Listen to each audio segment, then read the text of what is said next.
Oi, gente! Hoje a gente vai te ensinar do zero como usar o MongoDB para criar um banco de dados, inserir itens desde o mais simples até o mais complexo e fazer consultas nesses dados. Mas antes de partir para a prática, vale entender duas coisas rápidas. O que é o banco de dados e o que torna o MongoDB diferente dos bancos mais tradicionais.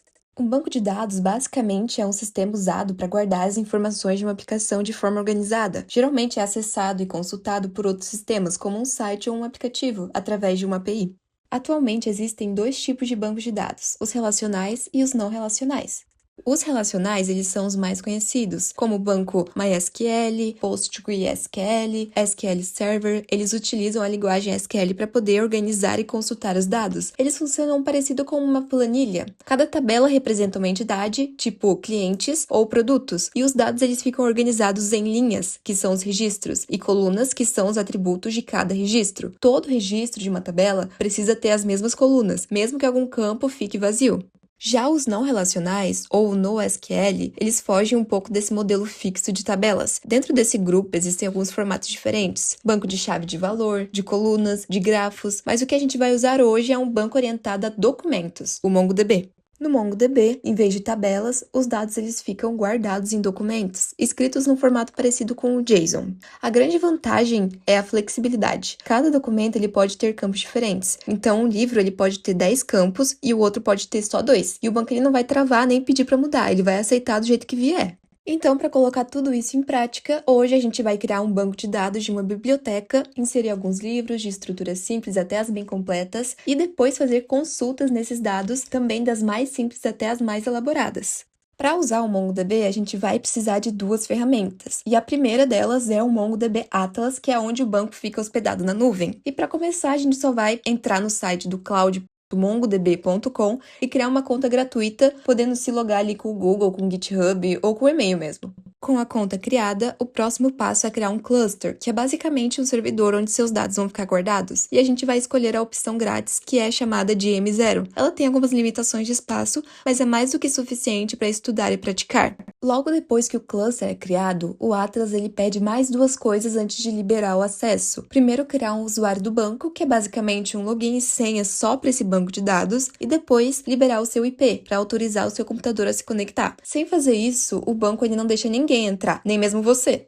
A segunda ferramenta é o MongoDB Compass, que é um programa que você instala no seu computador e usa para se conectar com esse banco na nuvem e digitar os comandos. E para instalar é só você entrar no próprio site do MongoDB e na parte ali dos downloads do MongoDB Compass. E enquanto isso instala, eu vou explicar um pouquinho como o MongoDB ele organiza as coisas, porque isso aqui vai facilitar entender os próximos passos. Então, existem 3 níveis: banco de dados, coleção e documento. O banco de dados é o nível mais alto, onde tudo fica guardado. E dentro dele, você cria coleções, que são os grupos de documentos parecidos entre si, que no nosso caso vai existir uma coleção chamada livros. E dentro de cada coleção, ficam os documentos, que são os registros individuais, onde cada livro vai ser um documento.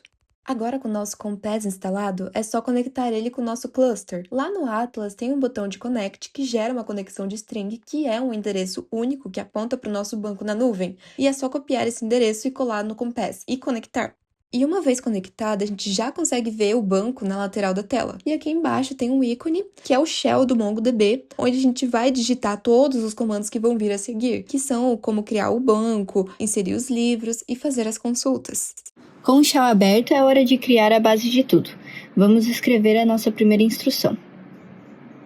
Aqui, o use seleciona um banco de dados. Se ele ainda não existir, que é o nosso caso, o MongoDB cria na hora. No caso, a gente está criando um banco de dados e chamando a biblioteca. Ele responde switch to the biblioteca, confirmando que já estamos dentro dele. O create collection cria uma coleção onde os livros vão ficar. É como se fosse aquela gaveta do armário que a gente comentou antes. Então, no caso, a gente tem o banco de dados, que é a biblioteca, e a coleção, que são os livros. Para continuar, a gente vai inserir os livros e eu vou te mostrar de algumas formas, da mais simples até as mais completas de informações. Certo.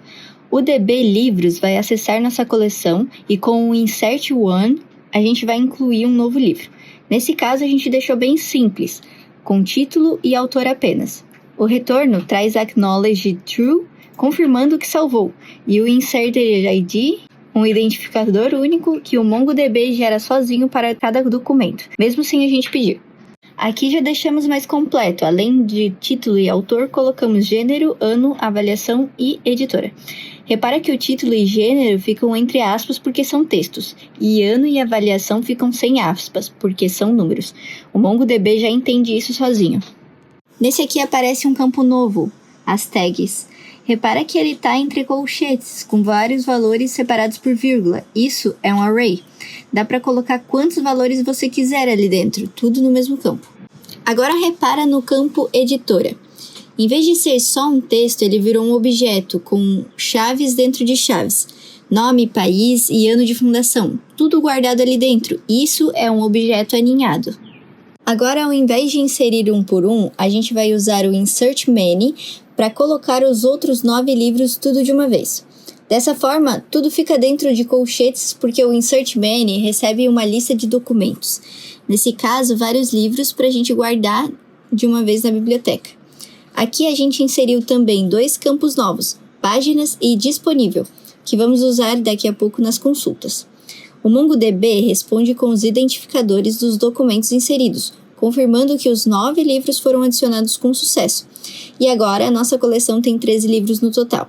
Com isso, fechamos a inserção e vamos para as consultas agora, começando pelas mais simples e depois para as mais complexas. O find one sem nada dentro dos parênteses busca e retorna só um documento da coleção. Nesse caso veio o Pequeno Príncipe, que foi o primeiro que a gente inseriu. E ele já aparece também o campo ID que o MongoDB gerou sozinho. Já o find vazio retorna todos os itens da coleção, nesse caso os 13 livros que inserimos no banco. Agora, para a gente começar a filtrar, a gente vai botar os filtros dentro desse mesmo find, buscando por campo e valor. Nesse caso aqui, gênero igual a fantasia. Eles vão voltar só os livros que batem exatamente com isso. Nesse caso, o Harry Potter e o Hobbit são os 2 resultados. Aqui vamos fazer um filtro por avaliação usando um operador. O GTE significa maior ou igual. A sintaxe funciona assim: o campo, a avaliação e dentro de chaves, o operador junto com o valor. Isso filtra os livros com nota 4.5 ou mais. No nosso caso, vários livros atendem a esse critério. Esse aqui é uma busca por texto, usando o regex.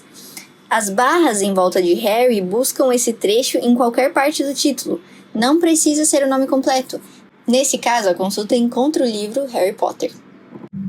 Vamos começar a deixar os acessos um pouquinho mais complexos. Aqui o find recebe 2 parâmetros. O primeiro entre chaves é o filtro. Ele retorna apenas os livros que possuem uma avaliação cadastrada. Em outras palavras, a avaliação existe igual a verdadeiro. O segundo parâmetro é a projeção. É nela que escolhemos quais campos aparecerão no retorno. O valor 1 significa verdadeiro, ou seja, o campo será exibido. Já o valor 0 significa falso, então o campo não vai aparecer no retorno. No final, temos o sort, que organiza os resultados pela avaliação. O valor -1 indica uma ordenação decrescente, ou seja, do maior para o menor. Esse aqui é bem simples, a gente usa aquele mesmo filtro por gênero, mas agora colocamos um limite entre parênteses 2 no final. Isso faz com que, mesmo existindo mais livros de fantasia, apenas os 2 primeiros sejam retornados. O Count Documents funciona um pouco diferente. Em vez de trazer os documentos, ele apenas conta quantos deles atendem ao filtro. Nesse caso, estamos contando quantos livros estão marcados como disponíveis. O retorno não é uma lista, e sim apenas o número de documentos que atendem ao filtro, no caso, quantos desses livros estão disponíveis. Aqui temos o aggregate, que é uma operação um pouco mais poderosa, porque funciona em etapas.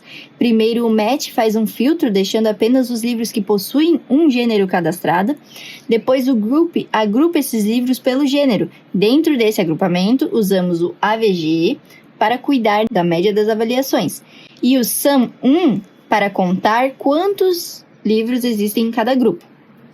Por fim, o sort organiza os resultados pela média de avaliação.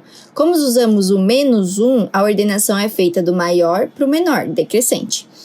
No final, o resultado mostra cada gênero junto com a sua média de avaliação e quantidade de livros daquele grupo. Como usamos o -1 de novo, os gêneros vão ficar ordenados da maior média para a menor. No nosso exemplo, fantasia aparece no topo.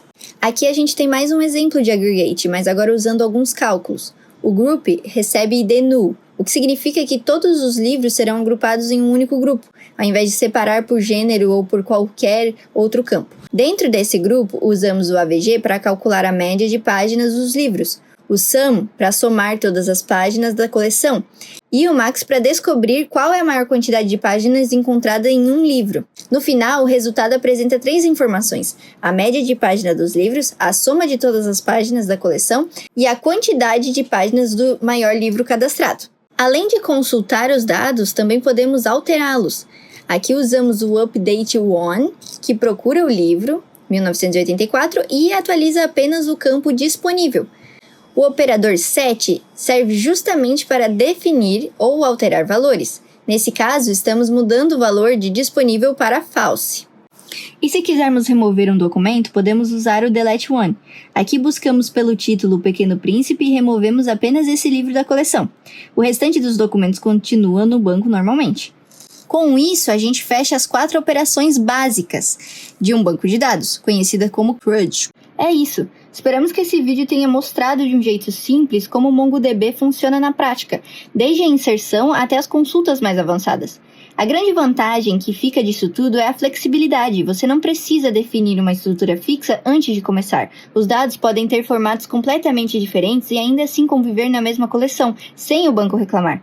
O vídeo foi feito pela Esther, responsável pelo roteiro e pela pesquisa, e eu, Karen, que cuidou da edição e pós-produção. Da disciplina de banco de dados, obrigada pela atenção e até a próxima!